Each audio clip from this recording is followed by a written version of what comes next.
الله الرحمن الرحيم قل أطيعوا الله والرسول فإن تولوا فإن الله لا يحب الكافرين رب اشرح لي صدري ويسر لي أمري واحلل عقدة من لساني يفقهوا قولي സ്നേഹമുള്ള സത്യവിശ്വാസികളെ വിശ്വാസികളെ അള്ളാഹുവിന്റെ വിധിവിലക്കുകൾ അനുസരിച്ച് ജീവിക്കണമെന്ന് എന്നോടെന്ന പോലെ നിങ്ങളെയും ഉണർത്തുകയാണ്, വസിയ്യത്ത് ചെയ്യുകയാണ്. ജീവിതത്തിൽ എല്ലായ്പ്പോഴും അള്ളാഹുവിന്റെ വിധിവിലക്കുകളെ പാലിച്ചുകൊണ്ട് ഹലാലിനെയും ഹറാമിനെയും തിരിച്ചറിഞ്ഞുകൊണ്ട് ജീവിക്കാൻ സർവോപരി ലോകത്ത് വിട പറയുമ്പോൾ ലാ ഇലാഹ ഇല്ലല്ലാഹ് മുഹമ്മദുർ റസൂലുള്ളാഹ് എന്ന കലിമ ഷഹാദത്ത് ചൊല്ലി വിട പറയാൻ അള്ളാഹു നാം ഏവർക്കും തൗഫീഖ് ചെയ്യുമാറാകട്ടെ. നമ്മുടെ എല്ലാ നല്ല ഉദ്ദേശങ്ങളെയും അള്ളാഹു പൂർത്തീകരിച്ച് തരുമാറാകട്ടെ. ആശുപത്രികളിലും വീടുകളിലും നിൽക്കുന്ന പല രോഗികളും പ്രാർത്ഥനക്ക് വസിയ്യത്ത് ചെയ്തു വരുന്നത് അള്ളാഹു എത്രയും പെട്ടെന്ന് അവർക്ക് ശിഫ നൽകി അനുഗ്രഹിക്കുമാറാകട്ടെ. പ്രിയപ്പെട്ടവരെ, ലോകത്ത് മുസ്ലിങ്ങൾക്കിടയിൽ അഭിപ്രായ വ്യത്യാസമില്ലാത്ത ഒരേ ഒരു ഗ്രന്ഥം ഏതെന്ന് ചോദിച്ചാൽ അത് വിശുദ്ധ ഖുർആനാണ്. ആ ഖുർആനെ ബഹുഭൂരിപക്ഷം മുസ്ലിങ്ങളും വിശ്വസിക്കുകയും ആദരിക്കുകയും അതനുസരിച്ച് ജീവിക്കുകയും ചെയ്യണമെന്ന് വിശ്വസിക്കുന്നവരാണ് മുസ്ലിം ലോകത്തെ ഭൂരിപക്ഷം. എന്നാൽ അതിനപ്പുറം അശ്ഹദു അല്ലാ ഇലാഹ ഇല്ലല്ലാഹ് ഈ ഒരു വാക്കിന്റെ അപ്പുറം അശ്ഹദു അന്ന മുഹമ്മദ് റസൂലുള്ളാഹ് വിശുദ്ധ ഖുർആൻ കഴിഞ്ഞാൽ പിന്നെ എന്തായിരിക്കണം വിശ്വാസിയുടെ അടിത്തറയായി സ്വീകരിക്കേണ്ടത് എന്ന് ചിന്തിക്കുന്നിടത്തും പറയുന്നിടത്തുമാണ് ഇന്ന് മുസ്ലിം സമൂഹം അഭിപ്രായ വ്യത്യാസത്തിലുള്ളത്. അങ്ങനെ ആലോചിക്കുമ്പോഴാണ് സഫർ മാസത്തിന്റെ പകുതി കഴിഞ്ഞു എന്ന് നമ്മളപ്പോൾ തിരിച്ചറിയുന്നത്. പലരുടെയും വാട്സപ്പ് ഗ്രൂപ്പിൽ വന്നിട്ടുണ്ടാകും, റബീഉൽ അവ്വൽ ആഗതമായിരിക്കുന്നു, അതുകൊണ്ട് എത്രയും പെട്ടെന്ന് ഒരു മീറ്റിംഗ് ചേർന്ന് റസൂലുള്ളാഹി സ്വല്ലല്ലാഹു അലൈഹി വസല്ലമയുടെ ജന്മദിനം എങ്ങനെ ഇക്കൊല്ലം മികച്ചതാക്കാം, ഈ ഒരു ചിന്തയെ മുൻനിർത്തി പല മീഡിയകളിലും ചർച്ചകൾ ഇപ്പോൾ തന്നെ തുടങ്ങി. അവിടെയാണ് വിശ്വാസി എന്നുള്ള നിലയിൽ ഒരു മുസ്ലിമിന്റെ നിലപാട് എന്തായിരിക്കണം. നേരത്തെ സൂചിപ്പിച്ചതുപോലെ വിശുദ്ധ ഖുർആൻ കഴിഞ്ഞ പ്രവാചക ചര്യ റസൂലുള്ളാഹി സ്വല്ലല്ലാഹു അലൈഹി വസല്ലം, ആ റസൂലുള്ളാഹി സ്വല്ലല്ലാഹു അലൈഹി വസല്ലമയുടെ സുന്നത്തിനനുസരിച്ച് ജീവിക്കേണ്ടവരാണ് നാം എല്ലാവരും. അപ്പൊ സുന്നത്ത് എന്താണെന്ന് കൃത്യമായി പഠിക്കുമ്പോഴേ നമ്മുടെ ജീവിതത്തിൽ അത് പകർത്താൻ സാധിക്കുകയുള്ളൂ. അള്ളാഹു കാര്യങ്ങളൊക്കെ മനസ്സിലാക്കി ജീവിതത്തിൽ അത് പകർത്താൻ തൗഫീഖ് ചെയ്യുമാറാകട്ടെ. പ്രിയപ്പെട്ടവരെ, സുന്നത്ത് എന്ന വാക്കിന്റെ അർത്ഥം എന്താ? സുന്നത്ത് എന്ന വാക്കിന്റെ അർത്ഥം വഴി എന്നാണ്, ഉണ്ടാക്കിയ വഴി. റസൂലുള്ളാഹി സ്വല്ലല്ലാഹു അലൈഹി വസല്ലം തന്ന വഴി, ആ വഴിയെ പിൻപറ്റി അതിലൂടെ അത് വൃത്തിയാക്കി അതിലൂടെ നടന്നു പോകുന്ന ആളുകൾ സാധാരണക്കാരുടെ ഭാഷയിൽ സംസാരിക്കുമ്പോൾ അവർക്ക് മനസ്സിലാകാനും നമുക്ക് ഉൾക്കൊള്ളാനുമുള്ള ഏറ്റവും എളുപ്പ വഴിയായിരുന്നു. റസൂലുള്ളാഹി സ്വല്ലല്ലാഹു അലൈഹി വസല്ലം ഒരു വഴി നമുക്ക് കാണിച്ചു തന്നിട്ടുണ്ട്. ഒരു പക്ഷേ ആ വഴി കാട് പിടിച്ചിട്ടുണ്ടാകും. ആ വഴി വെട്ടി വൃത്തിയാക്കി അതിലൂടെ സഞ്ചരിക്കുന്നവർക്ക് ആ സുന്നത്തിനെ ഫോളോ ചെയ്യുന്നവർ, അനുധാവനം ചെയ്യുന്നവർ എന്ന് പറയുന്നത്. പണ്ഡിതന്മാര് അതിനെപ്പറ്റി വിശദീകരിക്കുന്നത് ആ തരീഖത്തുല്ലദീ യതഹറഹ റസൂലുള്ളാഹി സ്വല്ലല്ലാഹു അലൈഹി വസല്ലം മിൻ ഖൗലിൻ വഫിഇലിൻ വതഖരീൻ. റസൂലുള്ളാഹി സ്വല്ലല്ലാഹു അലൈഹി വസല്ലം പിന്തുടർന്ന വഴി അതൊന്നുകിൽ പ്രവർത്തനം കൊണ്ടായിരിക്കും, അതല്ലെങ്കിൽ നമുക്ക് നൽകിയ വാക്കുകൾ നിർദ്ദേശങ്ങൾ കൊണ്ടായിരിക്കും, അതല്ലെങ്കിൽ തഖരീർ കൊണ്ടായിരിക്കും, അംഗീകാരം കൊണ്ടായിരിക്കും. ഈ കാര്യങ്ങൾ മൂന്നെണ്ണാണ് സുന്നത്ത് എന്ന് പറയുന്നത്. അപ്പൊ ഒന്നാമത്തത് വാക്കാണ്. റസൂലുള്ളാഹി സ്വല്ലല്ലാഹു അലൈഹി വസല്ലമയുടെ ഖൗലാണ് സുന്നത്ത് എന്ന് പറയുന്നത്. അബൂ ഹുറൈറ റളിയല്ലാഹു അൻഹു പറയുകയുണ്ടായി, സമിഅതു റസൂലുള്ളാഹി മനഹൈതുകും അൻഹു വജതനിബു വമാ ഉമിർതുകും ഫഅതു. ഞാൻ എന്താണോ നിങ്ങളോട് അകലം പാലിക്കാൻ നിർദ്ദേശിച്ചിട്ടുള്ളത് അതിൽ നിന്ന് നിങ്ങൾ അകലം പാലിക്കുകയും ഞാൻ നിങ്ങളോട് എന്താണ് ചെയ്യാൻ നിർദ്ദേശിച്ചിട്ടുള്ളത് അത് നിങ്ങൾ പാലിക്കുകയും വേണമെന്ന് റസൂലുള്ളാഹി സ്വല്ലല്ലാഹു അലൈഹി വസല്ലം പറഞ്ഞു. ഈ ഒരു ഖൗല് റസൂൽ പറഞ്ഞ വാക്കാണ്. ഇദാ ഖലാ അഹദുകും ഫല്യദ്കുർ ബിസ്മില്ലാഹ് ഫല്യഖുൽ ബിസ്മില്ലാഹ്. നിങ്ങൾ ഒരാൾ തിന്നാൻ തുടങ്ങുമ്പോൾ നിങ്ങൾ ബിസ്മി ചൊല്ലിക്കൊള്ളട്ടെ, ബിസ്മി പറയട്ടെ. ഇത് റസൂലുള്ളാഹി സ്വല്ലല്ലാഹു അലൈഹി വസല്ലമയുടെ വാക്കാണ്. അത് പിൻപറ്റുമ്പോഴാണ് റസൂലുള്ളാഹി സ്വല്ലല്ലാഹു അലൈഹി വസല്ലമയുടെ സുന്നത്ത് എന്ന് പറയുന്നത്. അഫ്ശു സലാമ ബൈനക്കും, നിങ്ങൾ പരസ്പരം സലാം പറയുക. എളുപ്പത്തിൽ നിങ്ങൾ പരസ്പരം സലാം പറയുക, സലാം വ്യാപിപ്പിക്കണം. അപ്പൊ റസൂലുള്ളാഹി സ്വല്ലല്ലാഹു അലൈഹി വസല്ലമയുടെ നിർദ്ദേശം എന്താ? അത് വാക്കാണ്, ഖൗല് എന്നാ പറയാ. ഒന്നാമത്തത് ഖൗല്, രണ്ടാമത്തത് റസൂലുള്ളാഹി സ്വല്ലല്ലാഹു അലൈഹി വസല്ലം കാണിച്ചു തന്ന പ്രവർത്തനം. റസൂലുള്ളാഹി സ്വല്ലല്ലാഹു അലൈഹി വസല്ലം മനുഷ്യർ നിസ്കരിക്കുമ്പോൾ, വിശ്വാസികൾ നിസ്കരിക്കുമ്പോൾ പറയുക, സല്ലു കമാ റഅയ്തുമൂനി ഉസല്ലി, ഞാൻ നിസ്കരിച്ചത് പോലെ നിങ്ങൾ നിസ്കരിക്കണം. അതിൽ ഞാൻ എന്താണ് പറഞ്ഞത്, ഞാൻ എങ്ങനെയാണ് സുജൂദ്, റുകൂ, ഇഴ്തിദാല്, ഖിയാമ, തഹിയ്യാത്തിന്റെ ഇരുത്തം, ആദ്യത്തെ ഇരുത്തം, അവസാനത്തെ ഇരുത്തം, തവറുക്കിന്റെയും തശഹുദിന്റെയും ഇരുത്തം, ഇതൊക്കെ നിങ്ങൾ സ്വീകരിക്കേണ്ടത് സല്ലു കമാ റഅയ്തുമൂനി ഉസല്ലി, ഞാൻ എങ്ങനെയാണോ നിസ്കരിക്കുന്നത്. ഇത് റസൂലുള്ളാഹി സ്വല്ലല്ലാഹു അലൈഹി വസല്ലമയുടെ പ്രവർത്തന. ഹജ്ജ് വേളയുമായി ബന്ധപ്പെട്ട് റസൂലുള്ളാഹി സ്വല്ലല്ലാഹു അലൈഹി വസല്ലം പറയാ, ഖുദൂ അന്നീ മനാസികക്കും, നിങ്ങൾ ചെയ്യാൻ ഉദ്ദേശിക്കുന്ന ഹജ്ജ് കർമ്മം, ഉംറ ഞാൻ നിർവഹിക്കുന്നത് എങ്ങനെയാണോ അതിൽ നിന്നാണ് നിങ്ങൾ സ്വീകരിക്കേണ്ടത്. അപ്പൊ പറഞ്ഞത് എന്താ? അത് റസൂലുള്ളാഹി സ്വല്ലല്ലാഹു അലൈഹി വസല്ലമയുടെ അഫ്ആലാണ്, പ്രവർത്തനാണ്. പൊതുകൂടി ആവർത്തിച്ച് പറയുന്ന വാക്ക് ഖൗല്, രണ്ട് ഫിഅല്, പ്രവർത്തനം. നബി സല്ലല്ലാഹു അലൈഹി വസല്ലം യതഹറ സൗമ ഇസ്നൈനി വൽ ഖമീസ്, റസൂലുള്ളാഹി സ്വല്ലല്ലാഹു അലൈഹി വസല്ലം തിങ്കളാഴ്ചയും വ്യാഴാഴ്ചയും നോമ്പ് അനുഷ്ഠിക്കാറുണ്ടായിരുന്നു. ഇത് നമുക്കൊക്കെ സുന്നത്ത്. എന്തുകൊണ്ടാണ്? റസൂലുള്ളാഹി സ്വല്ലല്ലാഹു അലൈഹി വസല്ലം നമുക്ക് കാണിച്ചു തന്നതാണ്, പ്രവർത്തിച്ചു തന്നതാണ്, പറഞ്ഞു തന്നതാണ്. അപ്പൊ റസൂലുള്ളാഹി സ്വല്ലല്ലാഹു അലൈഹി വസല്ലമയുടെ ഖൗല് സുന്നത്താണ്, ഫിഅല് സുന്നത്താണ്. പിന്നെന്താ സുന്നത്ത്? ഒരു മൂന്നാമത്തെ ഒരു സുന്നത്തുണ്ട്, അത് തഖ്രീറ, അംഗീകാരം. റസൂലുള്ളാഹി സ്വല്ലല്ലാഹു അലൈഹി വസല്ലമ ചിലരുടെ പ്രവർത്തനം കണ്ടിട്ട് ഒന്നും പ്രതികരിച്ചിട്ടുണ്ടാവില്ല, അല്ലെങ്കിൽ ചോദിച്ചിട്ട് പറഞ്ഞിട്ടുണ്ടാവില്ല, പക്ഷെ തലയാട്ടിയിട്ടുണ്ടാവും, അല്ലെങ്കിൽ അങ്ങനെ ഒന്ന് കണ്ടിട്ടും ഒന്നും മിണ്ടിയിട്ടുണ്ടാവില്ല. ഇതാണ് റസൂലുള്ളാഹി സ്വല്ലല്ലാഹു അലൈഹി വസല്ലമയുടെ അംഗീകാരം എന്ന് പറയുന്നത്. ബുഖാരി, മുസ്ലിം റഹ്മത്തുള്ളാഹി അലൈഹി റിപ്പോർട്ട് ചെയ്ത ഒരു ഹദീസിൽ കാണാം, നമ്മളൊക്കെ വലിയ ഉടുമ്പൊക്കെ കാണുന്നവരാ, ഉടുമ്പ് കൂടിലൂടെ പാഞ്ഞു പോകുന്നത് കാണാം. ഈ ഉടുമ്പിന്റെ ഇറച്ചി തിന്നാൻ പറ്റുമോ? ഖാലിദ് ബിൻ വലീദ് റളിയല്ലാഹു അൻഹുമായിട്ട് ആളുകളുമായിട്ട് സംയുക്തമായി ഇരിക്കുകയാണ്. റസൂലുള്ളാഹി സ്വല്ലല്ലാഹു അലൈഹി വസല്ലം ഒരു ഭക്ഷണ സദ്യയിൽ വെച്ചിരിക്കുകയാണ്.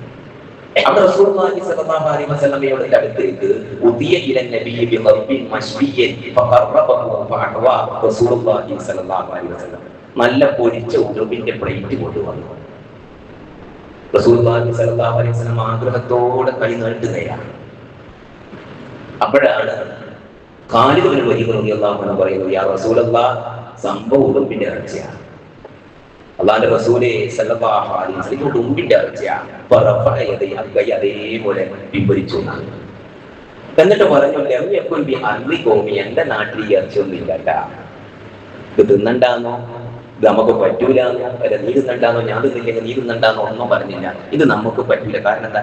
എന്റെ നാട്ടിൽ ഇതില്ല, ഒന്നും ഉണ്ടായിട്ടില്ല, എന്റെ നാട്ടിൽ ഇതില്ല, ഇത് ഞാൻ അങ്ങനെ പരിചയിക്കാത്ത ഒരു സാധനമാണ്.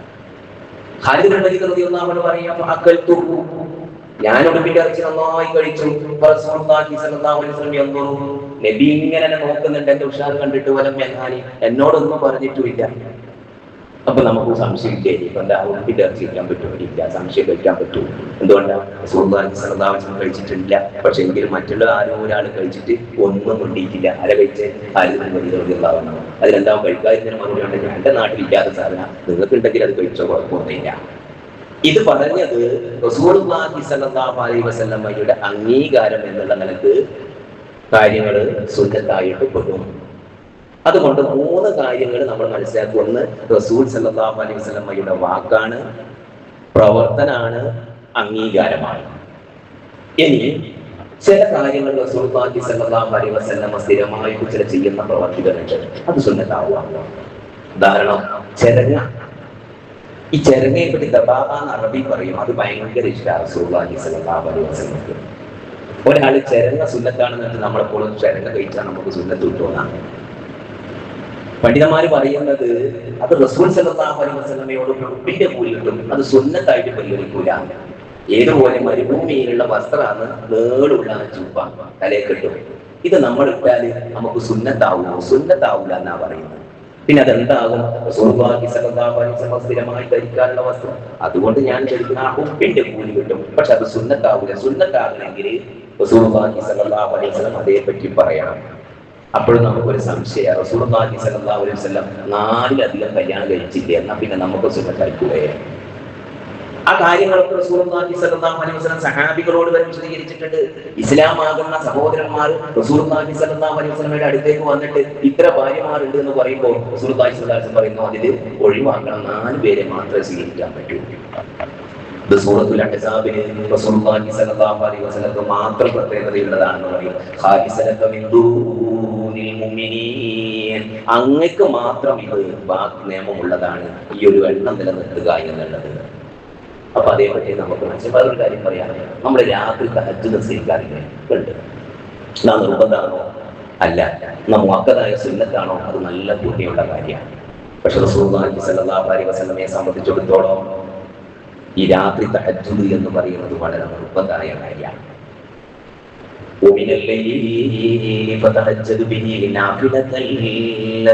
ഇസ്രായേൽ പറയുകയാണ്, രാത്രി നിങ്ങൾക്ക് നിസ്കാരം, ഈ തഹജ്ജുദ് നിസ്കാരം നിർബന്ധമാണ്. അപ്പൊ പ്രിയപ്പെട്ടവരെ, ഒരു കാര്യം നമുക്ക് മനസ്സിലായി, റസൂലുള്ളാഹി സ്വല്ലല്ലാഹു അലൈഹി വസല്ലമയുടെ നിർദ്ദേശം നമുക്ക് ഈ വിഷയത്തിൽ ഉണ്ടാവണം. അതുകൊണ്ടാണ് നാട്ടിൽ നടക്കുന്ന പല നന്മകളും ദീനിൽ പുണ്യമാണെന്ന് കരുതി പ്രവർത്തിക്കുമ്പോൾ അത് ചെയ്യാൻ പാടില്ല എന്ന് പറയുന്നത്. ഇപ്പൊ പലപ്പോഴും നാട്ടുകാരെ ആളുകളെ പറ്റിക്കുന്നത് എങ്ങനെയാണെന്നറിയോ? നബിന്റെ കാലത്ത് മൈക്ക് ഉണ്ടായിട്ടുണ്ടോ? പിന്നെ എങ്ങനെയാ മൈക്കിൽ ഇപ്പം വർത്താനം പറയുന്നവര്? ഈ മൈക്ക് ഉപയോഗിക്കുന്നവർ ഇത് ദീനിൽ സുന്നത്താന്ന് പറഞ്ഞിട്ട് ആരെങ്കിലും ഉപയോഗിക്കുന്നില്ല. ഇത് ദീനിൽ സുന്നത്തായിട്ട് പരിഗണിക്കണമെങ്കിൽ ഇത് ഏത് കാര്യവും നമ്മൾ ചിന്തിച്ചു നോക്കുക. ദീനിൽ സുന്നത്തായിട്ട് ഒരു കാര്യം പരിഗണിക്കെങ്കിൽ, പുണ്യകരമാണെന്ന് പറയണമെങ്കിൽ അത് റസൂലുള്ളാഹി സ്വല്ലല്ലാഹു അലൈഹി വസല്ലം തങ്ങളുടെ മാതൃക നമുക്കുണ്ടാവണം. അങ്ങനെ മാതൃക അന്വേഷിക്കാനാണ് സഹാബിമാർ എല്ലാ സമയത്തും റസൂലുള്ളാഹി സ്വല്ലല്ലാഹു അലൈഹി വസല്ലമയോടൊപ്പം ഉണ്ടായിരുന്നത്. ബാത്റൂമിൽ, അന്ന് ബാത്റൂം എന്ന് പറയാൻ പറ്റൂല, റസൂലുള്ളാഹി സ്വല്ലല്ലാഹു അലൈഹി വസല്ലം ഖലായിലേക്ക് പോകുമ്പോ ഏത് കാലവർക്ക് അങ്ങോട്ട് കയറുമ്പോൾ എന്ത് പറയും, ഇങ്ങോട്ട് കയറുമ്പോൾ എന്ത് പറയും. എന്തിനേറെ ഉറങ്ങുമ്പോൾ പോലും നമ്മളിപ്പോ രാഷ്ട്രപിതാവും അമേരിക്കൻ പ്രസിഡന്റും അല്ലെങ്കിൽ വലിയ വലിയ ആൾക്കാരെ കുറിച്ചും അവരുടെ ജീവിതത്തെ കുറിച്ചും നല്ലോണം പഠിക്കുന്നവരാണ്. പക്ഷെ റസൂലുള്ളാഹി സ്വല്ലല്ലാഹു അലൈഹി വസല്ലമയെ പോലെ കൃത്യമായി വിവരങ്ങൾ നൽകുന്ന ഏതൊരു മനുഷ്യന്റെ ചരിത്രമാണ് നമുക്ക് പഠിക്കാൻ കഴിയുന്നത്. റസൂലുള്ളാഹി സ്വല്ലല്ലാഹു അലൈഹി വസല്ലമ ഉറങ്ങാൻ തുടങ്ങുമ്പോൾ 33 പ്രാവശ്യം സുബ്ഹാനല്ലാഹ്, അൽഹംദുലില്ലാഹ്, അല്ലാഹു അക്ബർ, ആയത്തുൽ കുർസി ഒക്കെ ചൊല്ലിയിരുന്നു എന്ന് നമുക്ക് കാണാം. എന്തിനേറെ ഉറങ്ങുന്ന സമയത്ത് കൈ വെക്കുന്നത് പോലും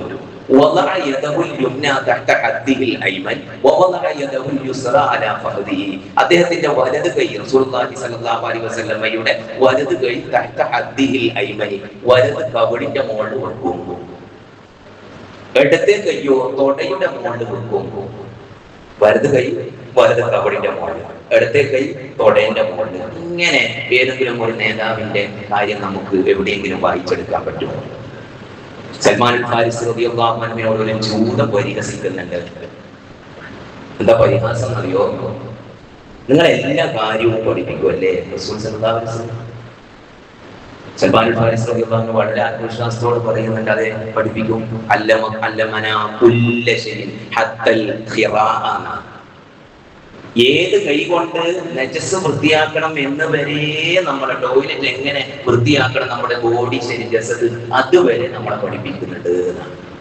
അപ്പൊ അത്രയേറെ കാര്യങ്ങള് സുന്നത്തിലൂടെ മനസ്സിലാക്കാൻ ശ്രമിച്ചവരായിരുന്നു സഹാബികൾ എന്ന് പറയുന്നത് എന്ന് നമുക്ക് മനസ്സിലാക്കാം. നമുക്കറിയാം, ഒരു ഭാര്യയും ഭർത്താവും ചേർന്ന സമയത്ത് പോലും റസൂലുള്ളാഹി സ്വല്ലല്ലാഹു അലൈഹി വസല്ലം ബിസ്മില്ലാഹി അല്ലാഹുമ്മ ജന്നിബ്ന ശൈത്വാൻ ഫീമാ റസഖനാ, പടച്ചോനെ ഞങ്ങൾക്ക് നൽകുന്ന സന്താനത്തിൽ അല്ലാഹുവേ പിശാചിൽ നിന്ന് അകറ്റണേ എന്ന് പ്രാർത്ഥനയാണ്. അങ്ങനെ പ്രാർത്ഥിക്കുന്ന ഗർഭാവസ്ഥയിലുള്ള കുട്ടിക്ക് പോലും കുട്ടിക്ക് വേണ്ടിയിട്ടും പ്രാർത്ഥിച്ചതായി നമുക്ക് കാണാം. ആ ഗർഭാവസ്ഥയിലുള്ള ഒരു കുട്ടിയുടെ പിതാവ് മരിക്കുകയാണെങ്കിലോ ആ കുട്ടി പ്രസവിക്കുന്ന കുട്ടി ആണാണെങ്കിൽ ആണിൻ്റെതായ ഓഹരി, പെണ്ണാണെങ്കിൽ പെണ്ണിൻ്റെതായ ഓഹരി. ഇനി ആ കുഞ്ഞ് തന്നെ മരിക്കുന്നത് വിചാരിച്ചു, ഗർഭാവസ്ഥയിലുള്ള കുഞ്ഞ്. എന്നാലും റസൂലുള്ളാഹി സ്വല്ലല്ലാഹു അലൈഹി വസല്ലം പറയുന്നത് മനുഷ്യ ശരീരമായിട്ട് പൂർവ്വം പ്രാപിച്ചിട്ടുണ്ടെങ്കിൽ അതിനു വേണ്ടി കഫൻ ചെയ്യുകയും മയ്യത്ത് നിസ്കരിക്കുകയും മറവ് ചെയ്യുകയും ഒക്കെ വേണം എന്ന് റസൂലുള്ളാഹി സ്വല്ലല്ലാഹു അലൈഹി വസല്ലം. ഇങ്ങനെ മനുഷ്യന്റെ ഓരോ തലത്തിലുള്ള കാര്യങ്ങളും എന്തെങ്കിലും ഒഴിവായിട്ടുണ്ടോ എന്ന് നമ്മൾ ആലോചിച്ചാൽ ഒന്നും ഒഴിവായിട്ടില്ല നമുക്ക് കാണാം. റസൂലുള്ളാഹി സ്വല്ലല്ലാഹു അലൈഹി വസല്ലം ഒരു കുഞ്ഞിയുടെ 7ാമത്തെ വയസ്സിന്റെ അത്ഭുതാവസ്ഥയെ പറ്റി പറയുന്നത്, 7 വയസ്സായാൽ നിസ്കാരം കൊണ്ട് കൽപ്പിക്കണം. നിങ്ങൾ ആ പ്രായത്തുമ്പോ മാതാപിതാക്കളുടെ ഇടയിൽ കിടക്കുന്നവരാണെങ്കിൽ അവരെ വേർപെടുത്തണം 7 വയസ്സാകുമ്പോ. ഇങ്ങനെ ദീനിന്റെ ഏതേതൊരു മനുഷ്യ ജീവിതത്തിൽ മേഖലയുണ്ടോ, കച്ചവടം ചെയ്യുന്നു, ആ കച്ചവടത്തിൽ എന്ത് പാലിക്കണം? കച്ചവടം നന്നായി ചെയ്തു, പക്ഷെ പലിശ വാങ്ങിക്കൂടാ. അതേസമയം റസൂലുള്ളാഹി സ്വല്ലല്ലാഹു അലൈഹി വസല്ലം പറയാത്ത ഒരിടവും നമ്മുടെ മനുഷ്യ ജീവിതത്തിൽ നമുക്ക് കണ്ടെത്താൻ കഴിയില്ല. ഇത് പറഞ്ഞു വരുന്നത് റസൂലുള്ളാഹി സ്വല്ലല്ലാഹു അലൈഹി വസല്ലമയുടെ സുന്നത്തിന്റെ വ്യത്യസ്ത തലങ്ങളെ കുറിച്ച് പറയാനാണ്. ആ സുന്നത്തിലൂടെ റസൂലുള്ളാഹി സ്വല്ലല്ലാഹു അലൈഹി വസല്ലമയുടെ ഖൗലുകൾ കിടക്കുന്നു, ഫീലുകൾ കിടക്കുന്നു, തക്രീറുകൾ കിടക്കുന്നു, വാക്ക്, പ്രവർത്തനം, അംഗീകാരം. ഇതിന്റെ പുറത്ത് പുണ്യകരമായ ഒരു പ്രവർത്തനവും ദീനിൽ അല്ലാഹു റസൂലുള്ളാഹി സ്വല്ലല്ലാഹു അലൈഹി വസല്ലമയോ കാണിച്ചു തന്നിട്ടില്ല എന്ന് പറയാനാണ് നമ്മൾ മനസ്സിലാക്കേണ്ടത്. പ്രിയപ്പെട്ടവരെ, സുന്നത്ത് എന്ന് പറയുന്നത് വളരെ ലളിതമാണ്. അതിൽ വിഷമമുള്ള ഒരു കാര്യവും റസൂലുള്ളാഹി സ്വല്ലല്ലാഹു അലൈഹി വസല്ലമ നമ്മളെ പഠിപ്പിച്ചില്ല. ദുനിയാവിന് വേണ്ടി മാത്രമുള്ള ഇസ്ലാം നമ്മളെ പഠിപ്പിച്ചിട്ടുണ്ടോ? ഇല്ല. ആഖിറത്തിന് വേണ്ടി മാത്രം റസൂലുള്ളാഹി സ്വല്ലല്ലാഹു അലൈഹി വസല്ലമ നമ്മളെ പഠിപ്പിച്ചിട്ടുണ്ടോ? ഇല്ല. നമുക്കൊക്കെ അറിയാം, മക്കത്ത് പോയാല് ആ ഹജറുൽ അസ്വദിന്റെ റുക്നുൽ യമാനിന്റെ അടുത്തൊരു പ്രാർത്ഥന റസൂലുള്ളാഹി സ്വല്ലല്ലാഹു അലൈഹി വസല്ലം പഠിപ്പിച്ചിട്ടുണ്ട്. എന്താണെന്നറിയോ? റബ്ബനാ ആതിനാ ഫിദ്ദുനിയാ ഹസന വഫിൽ ആഖിറതി ഹസന. പക്ഷേ ദുനിയാവിൽ നമുക്ക് നല്ലത് നൽകണേ, ആഖിറത്തിലും നല്ലത് നൽകണേ. അപ്പൊ ദുനിയാവ് നമുക്ക് വേണോ, ആഖിറത്തും വേണം. ഇനി പള്ളിയിൽ തന്നെ നമ്മൾ ചിന്തിച്ചു നോക്കിയാൽ, പള്ളിയിൽ നേരത്തെ വരണം, അതിപ്പോ ഒരു വലിയ പ്രശ്നമാണ്. ജുമാ നടക്കുമ്പോൾ ഖുതുബ നടക്കുമ്പോൾ എത്ര പേരുണ്ടായി? എണ്ണാൻ മാത്രമുള്ള ആൾക്കാരാണ്. ഈ ഖുതുബ എന്ന് പറയുന്നത് വളരെ പ്രധാനപ്പെട്ട നിസ്കാരത്തിന്റെ ഭാഗം പോലെ തന്നെ പ്രധാനപ്പെട്ടതാണ്. അപ്പൊ ജുമാ നിസ്കാരം ശരിയാവുമോ എന്നുള്ളത് അള്ളാന്റെ അടുത്താണ്. പക്ഷെ ആ പ്രാധാന്യം നമ്മൾ ശ്രദ്ധിക്കണം. ഏതായാലും ജുമാ നമസ്കാരത്തിൽ വന്നാൽ പിന്നെ അങ്ങനെ ഇരുന്നിട്ട് നേരെ കൂട്ടിക്കൂടെ, ദുനിയാവിന് വേണ്ടി പോകാം.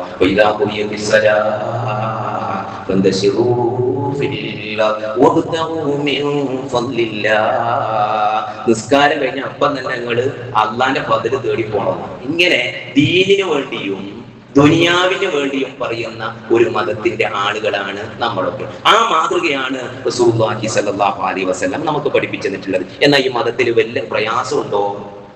ഒരു പ്രയാസമില്ല, വളരെ എളുപ്പമാണ്. റസൂലുള്ളാഹി സ്വല്ലല്ലാഹു അലൈഹി വസല്ലമയുടെ ജീവിത രീതികൾ അറിയാൻ വേണ്ടി 2-3 ആള് ആയിഷ റളിയല്ലാഹു അൻഹയോട് ചോദിക്കുകയാണ്. അപ്പൊ ആയിഷ റളിയല്ലാഹു അൻഹ പറയുന്നുണ്ട്, നോക്കൂ, രാത്രിയെല്ലാം ഭയങ്കര നിസ്കാരമാണ്. ഇതെല്ലാം കേട്ടപ്പോ അവർ ആവേശം കൂടി, സഹാബിമാരുടെ ആവേശം കൂടിയിട്ട് ഒരാൾ തീരുമാനിച്ചു, പഠിച്ചോനെ 3 ആൾ കൂടി പറയാൻ ഞങ്ങളുടെ കാര്യം പോക്കാൻ, നമ്മളിൽ അടക്കെടുക്കുന്ന, നബി അടക്കെടുക്കുന്ന, അതുകൊണ്ട് ഇനി ഞാൻ മുസല്ലില്ലയിലാവതെ രാത്രി മൊത്തം നിസ്കാരം. ഇനി നിസ്കാരം ഞാൻ ഒഴിവാക്കുന്ന പരിപാടിയില്ല, സുന്നത്ത് നിസ്കരിച്ചോണ്ടുക്കും. മറ്റൊരാൾ പറയുവാൻ അസൂമാപതൻ വലാത്തു, ഇനി നബിയെ പോലെ ഇങ്ങനെ നോക്കാൻ എന്നെ വേറൊരു വഴിയൊന്നുമില്ല, ഒറ്റയടിക്ക് നോക്കന്നെ. മറ്റൊരാൾ പറയുക, ഞാൻ ഇനി സ്ത്രീകളൊന്നും ഭാര്യമാരുമായിട്ടുള്ള ഒരു പരിപാടിയുമില്ല, ഇനി വിവാഹം തന്നെ ആലോചിക്കുന്നില്ല എന്ന് പറഞ്ഞു. ഈ വിവരം റസൂലുള്ളാഹി സ്വല്ലല്ലാഹു അലൈഹി വസല്ലം അറിയുകയാണ്. റസൂലുള്ളാഹി സ്വല്ലല്ലാഹു അലൈഹി വസല്ലമയുടെ ജീവിത ചരിത്രത്തിൽ മുഖം വിവരണമാകുന്ന ചില അപൂർവ സന്ദർഭങ്ങളെ പറ്റി പറയുന്നിടത്ത് ഈ വിവരം കേട്ടപ്പോൾ റസൂലുള്ളാഹി സ്വല്ലല്ലാഹു അലൈഹി വസല്ലമയുടെ മുഖത്തിന്റെ നിറം മാറുകയാണെന്നാണ് പറയുന്നത്. റസൂലുള്ളാഹി സ്വല്ലല്ലാഹു അലൈഹി വസല്ലം അവരോട് പറയുക, ഒമൻ റൈബാൻ സുന്നത്തി ഫലൈസ മിന്നി, എന്റെ സുന്നത്തിൽ നിന്ന് ആരെങ്കിലും അകന്നാൽ. കാരണം എന്താ? നബി പറയുന്നു, ഞാൻ നിസ്കരിക്കാതിരിക്കും, ഞാൻ നോമ്പ് നോക്കും, നോമ്പ് മുറിക്കാറുണ്ട്, ഞാൻ ഭാര്യമാരുമായി സംസർഗം പുലർത്താറുണ്ട്. ഇതൊക്കെ നിലനിർത്തിക്കൊണ്ടാണ് എന്റെ ദീൻ. നിങ്ങളുടെ ദീനും എന്റെ ദീനും യാതൊരു ബന്ധവുമില്ല. പ്രിയപ്പെട്ടവരെ, എത്ര എളുപ്പമുള്ള സുന്നത്താ റസൂലുള്ളാഹി സ്വല്ലല്ലാഹു അലൈഹി വസല്ലം നമുക്ക് നിർദ്ദേശിച്ചു തന്നത്. അതുകൊണ്ട് തന്നെ സഹാബിമാരെ ഓരോരുത്തരെയും പ്രബോധക ഓരോ സ്ഥലത്തേക്കും അയക്കുമ്പോ ഒരു പ്രത്യേക ഓർമ്മപ്പെടുത്തൽ നടത്തുക. എന്താണെന്നറിയോ? ഇന്നമാ ബുഇസ്തു മുഅസ്സിരീന വലം തുബഅസു, ഇന്നമാ ബുഇസ്തു മുയസ്സിരീന വലം തുബഅസു മുഅസ്സിരീൻ. നിങ്ങൾ പരമാവധി എളുപ്പമുണ്ടാക്കി കൊടുക്കുക ആളുകൾ, പ്രശ്നം ഉണ്ടാക്കാനല്ല, വിഷമം ഉണ്ടാക്കാനല്ല അയക്കുന്നത്. നിങ്ങൾ ചിന്തിച്ചു നോക്കിയേ, കച്ചവടത്തിന്റെ ഒരുപാട് സാധ്യതകൾ നമുക്ക് തുറന്നു തന്നിട്ടും ഒറ്റ വാതിലല്ലേ അള്ളാന്റെ റസൂൽ സ്വല്ലല്ലാഹു അലൈഹി വസല്ലം അടച്ചിട്ടുള്ളത്? പലിശ വാങ്ങരുത്, കൊടുക്കരുത്. വൈവാഹിക ബന്ധത്തിന്റെ ഒരുപാട് സാധ്യതകൾ തുറന്നു, വ്യഭിചാരത്തിന്റെ വാതിലുകൾ മാത്രം അടച്ചു. അങ്ങനെ ജീവിതത്തിൽ 99 വാതിൽ തുറക്കുമ്പോൾ ഒരു വാതിൽ മാത്രമേ അടഞ്ഞിട്ടുള്ളൂ. ഈ തുറന്ന വാതിലുകൾ സ്വീകരിക്കാതെ അടഞ്ഞ വാതിലുകൾക്ക് മാത്രം വേണ്ടിയായിരുന്നോ നമ്മുടെ നോട്ടം എന്ന് നമ്മൾ ആലോചിക്കണം. പ്രിയപ്പെട്ടവരെ, ചിന്തിച്ചു നോക്കിയേ. യാത്ര ചെയ്ത നിസ്കാരം 2 റക്അത്ത് നിസ്കരിച്ചാൽ. അതുപോലെ തന്നെ നോമ്പ് നോക്കാൻ പ്രയാസമുള്ള യാത്രക്കാരന് നോമ്പ് മുറിക്കുക പോലും ചെയ്യാം. ഒതു കൊടുക്കാൻ പ്രയാസമുള്ള ഒരു വിശ്വാസിക്ക് തയമ്മം ചെയ്യാം. ഇങ്ങനെ ദീനിന്റെ ഓരോ കാര്യവും വളരെ എളുപ്പമാക്കി തന്ന് ആ സുന്നത്ത് 23 വർഷം കൊണ്ട് ഉമ്മത്തിനെ ജീവിതം കൊണ്ട് സാക്ഷ്യപ്പെടുത്തുമ്പോൾ നമ്മളിൽ ചിലർ പറയുന്നു ആ സുന്നത്തല്ല വേണ്ടത്, അതിനുശേഷമുള്ള സുന്നത്താണ് നമുക്ക് വേണ്ടത് എന്ന് പറഞ്ഞ് സഫർ മാസത്തിന്റെ പകുതിക്ക് ശേഷം റബീഉൽ അവ്വൽ തേടി നടക്കുന്ന വിശ്വാസികളെ നമ്മൾ മനസ്സിലാക്കേണ്ടത്, അല്ലാഹു റസൂലുള്ളാഹി സ്വല്ലല്ലാഹു അലൈഹി വസല്ലമയോ ജീവിതത്തിൽ എവിടെയെങ്കിലും ഈ റബീഉൽ അവ്വൽ വരുന്നുണ്ടല്ലോ, എന്റെ ജന്മദിന, അന്ന് നമുക്ക് ഉഷാറാക്കണം കേട്ടാ, എല്ലാവർക്കും ഒന്ന് ഇരുന്ന് ഒരു ചെറിയ പരിപാടിയൊക്കെ നടത്തി നമുക്കൊരു ഫാത്തിഹയെല്ലാം അയക്കണം കേട്ടാ എന്നൊരു വർത്തമാനമോ പ്രവർത്തനമോ ജീവിതത്തിൽ കാണിച്ചിട്ടുണ്ടോ പ്രിയപ്പെട്ടവർ? അതുകൊണ്ട് ഇത്തരം കാര്യങ്ങൾ വരുമ്പോൾ ഒരു വിശ്വാസിയുടെ നിലപാട് എന്താണെന്ന് നമ്മൾ പഠിക്കുകയും നമ്മൾ മനസ്സിലാക്കുകയും നമ്മുടെ ജീവിതത്തിൽ പകർത്തുകയും വേണം. അല്ലാഹു അതിനെ തൗഫീഖ് ചെയ്യുമാറാകട്ടെ.